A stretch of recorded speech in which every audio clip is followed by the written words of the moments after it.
So before we actually get into the machine tour, we're going to talk about something called neutral position. Neutral position is basically the default position of your sewing machine. It's the position that you should use when you're threading your machine, when you're winding your bobbins, and in general when you finish and start sewing. So the easiest way to tell is if this top lever is all the way up out of the machine, and your needle should be at its highest point. You can manually adjust your position using the hand wheel on the side. We'll talk more about that in a second. Try to get into the habit of always leaving your machine in this position.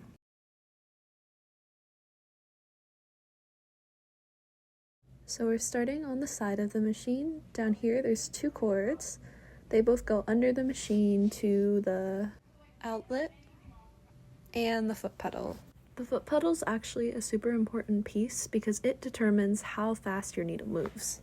The more pressure that you put on it, the faster that the machine will go. Next we have the power switch, and as we turn it on and off, you can see the light going on the other end of the machine. And up top we have the hand wheel. The hand wheel manually controls the position of the needle. So as you spin it towards you, it will go up and down. To avoid potentially causing machine jams, the hand wheel should only ever be turned counterclockwise unless it physically will not move that direction. Now looking at the front of the machine, this big dial right here is the stitch selection dial.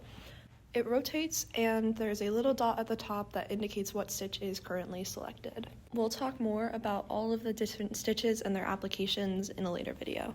Up here we have the length dial. This will determine how long your stitches are. For most purposes, a stitch length of about 2.5 will be correct, but there are 4 different length options. This guide is hanging above the machine for reference. Next, we're going to talk about this reverse lever. So what the reverse lever does is that when you press and hold it, it changes the direction that your feed dogs move.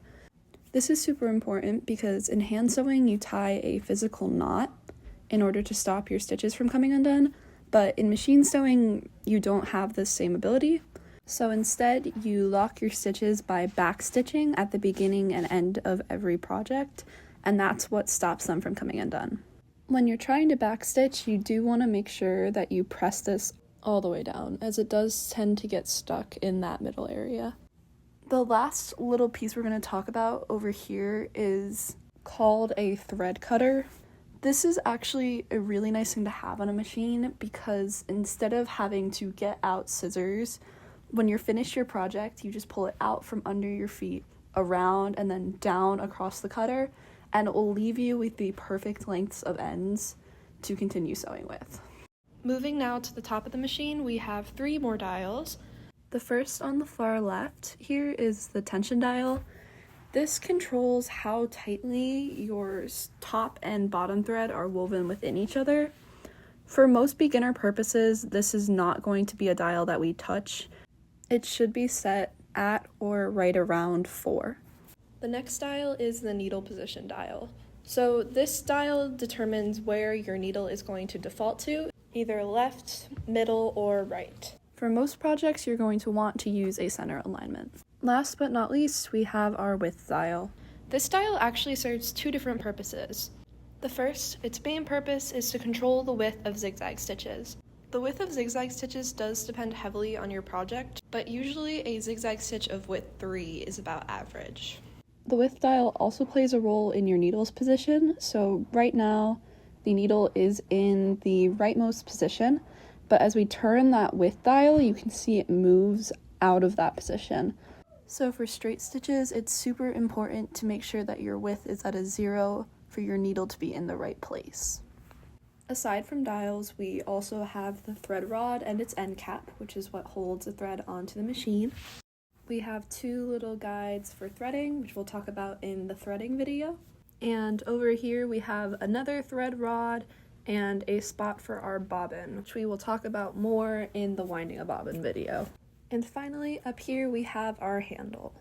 Now looking up close, we have the presser foot. The presser foot is responsible for holding the fabric in place as you sew, and it can be raised and lowered by a lever in the back of the machine. Moving back to the front of the machine, we have the needle. It can be loosened and tightened by this knob here. The needle is what enters the bottom part of the machine and allows the threads to catch each other. Directly under the presser foot, we have the feed dogs. The feed dogs are responsible for moving the fabric. They dip under the machine, push up, push the fabric back, dip back under the machine, and repeat. In the front here, we have the bobbin cover. This can be removed with this little black pole. And within that, we have our bobbin and our bobbin case. We'll talk more about those parts in a different video. The last thing that we have are these little guidelines that are parallel to the presser foot. These guidelines are super helpful because they give you a marker for how much of a seam allowance that you're using. They're also a big part of the reason that you want to keep your needle in the center position, because this means that the numbers that are displayed will actually be accurate. This big piece here is called the platform. That's what you're going to use to lean on while you're sewing, and we can actually switch them out, but we'll cover that more in a different video. A quick disclaimer, this button actually should not be pressed down like this. It should be all the way back up. Unfortunately, it was jammed up when I recorded these videos, so I just wanted to note that that is not what that should look like.